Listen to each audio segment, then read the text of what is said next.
நான் it's not only கீர்த்தி சக்கர டைம்ல இருந்து நான் மலையாள படம் பார்க்கல.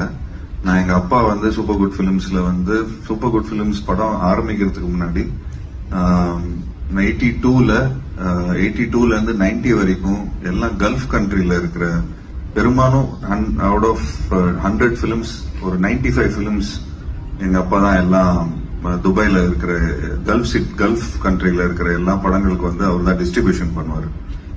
So before being a producer he was a distributor for Malayalam films. So அந்த அப்ப எங்க அப்பாவுக்கு லைக் சூப்பர் குட் பிலிம்ஸ் இன்னைக்கு இவ்வளவு பெரிய பேனரா இருக்கு. ஸோ கிட்டத்தட்ட 99 பிலிம்ஸ் பண்ணியிருக்கிறாங்க. ஸோ இந்த 99 பிலிம்ஸ் பண்றதுக்கு முன்னாடி ஃபர்ஸ்ட் எக்ஸ்பீரியன்ஸா பாத்துட்டீங்கன்னா மலையாளம் பிலிம் டிஸ்ட்ரிபியூஷன் பண்ணி தான்.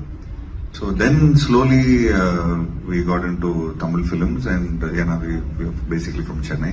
ஸோ அதுக்கப்புறம் ஒரு 10-15 இயர்ஸ்க்கு அப்புறம் நான் இன்ட்ரடியூஸ் ஆனேன்.